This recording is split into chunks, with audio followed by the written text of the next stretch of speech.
जोधपुर से खबर 1 मार्च केंद्रीय संस्कृति और पर्यटन मंत्री गजेंद्र सिंह शेखावत ने राजस्थान विधानसभा में विपक्ष के रवैये की निंदा करते हुए कहा कि जब विपक्ष के पास कहीं कोई मुद्दे शेष नहीं रह जाते, कोई विषय जब उनके पास चर्चा करने के लिए शेष नहीं होता, तो इस जगह इस तरह के आधार विहीन विषयों को लेकर इस तरह से टिप्पणियां करते हैं, काम में गतिरोध डालते हैं, काम नहीं होने देते।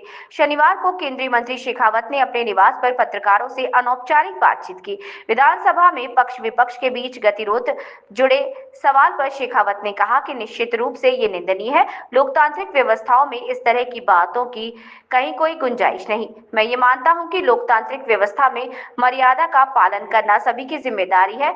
ना वहां कोई पक्ष का विषय है और ना कोई अपक्ष का विषय है और ना कोई विपक्ष का विषय है। सभी लोगों को अपनी लोकतांत्रिक मर्यादाओं का सम्मान करते हुए उस पर कार्यवाही करना चाहिए। एलिवेटेड रोड से जुड़े सवाल पर शेखावत ने कहा कि एलिवेटेड रोड का टेंडर डॉक्यूमेंट हो गया है और टेंडर प्रक्रिया चल रही है। बहुत जल्द उसका शिलान्यास हो जाएगा।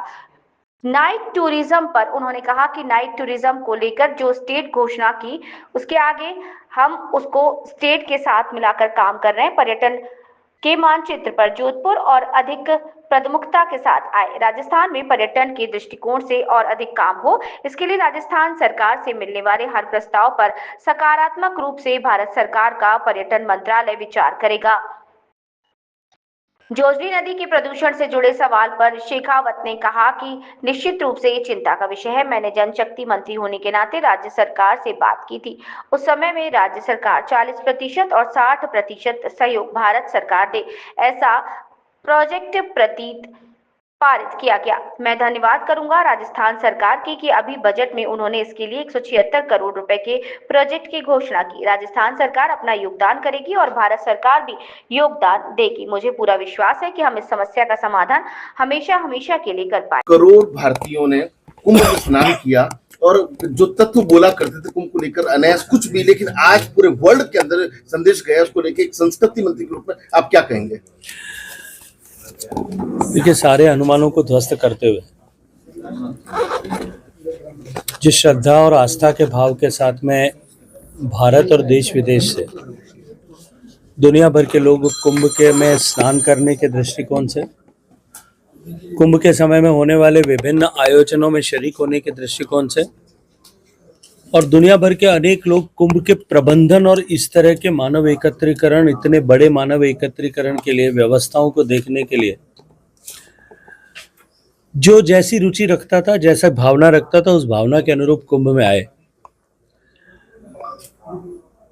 और अब की बार का कुंभ, जब कुंभ के प्रारंभ से पहले हमने जो कहा था कि दिव्य होगा, भव्य होगा, अप्रतिम होगा, अतुलनीय होगा, अनिर्वचनीय होगा, अब की बार का कुंभ ठीक वैसा ही हुआ।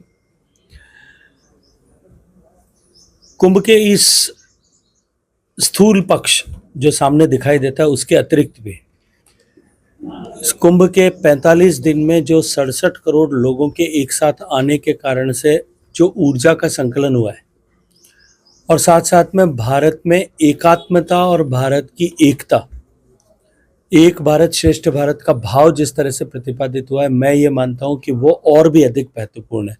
कुंभ का पुण्य, कुंभ का धार्मिक पक्ष, कुंभ का आस्था भाव एक तरफ है।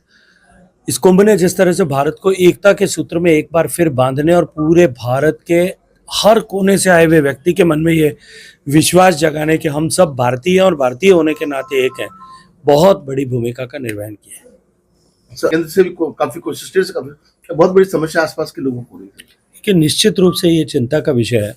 मैं जल शक्ति मंत्री होने के नाते उस समय में राज्य सरकार से बात कर राज्य सरकार को 40% सहयोग देना और 60% सहयोग भारत सरकार दे, ऐसा प्रोजेक्ट सैंक्शन कराया था। और मैं धन्यवाद करूंगा राजस्थान की सरकार के कि अभी बजट में उन्होंने इसके लिए 176 करोड़ रुपए के प्रोजेक्ट की घोषणा की है और राजस्थान सरकार अपना कंट्रीब्यूशन करेगी, भारत सरकार भी देगी और मुझे पूरा विश्वास है कि हम इस समस्या का समाधान हमेशा हमेशा के लिए इसके चलते हुए कर पाएंगे। सर, राजस्थान विधानसभा में जो एपिसोड हुआ, क्या वो लोकतंत्र के लिए अच्छा था?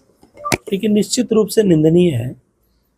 लोकतांत्रिक व्यवस्थाओं में इस तरह के बात की कहीं कोई गुंजाइश नहीं है और मर्यादा का पालन मैं ये मानता हूं कि लोकतांत्रिक व्यवस्था में सभी को करने की जिम्मेदारी है।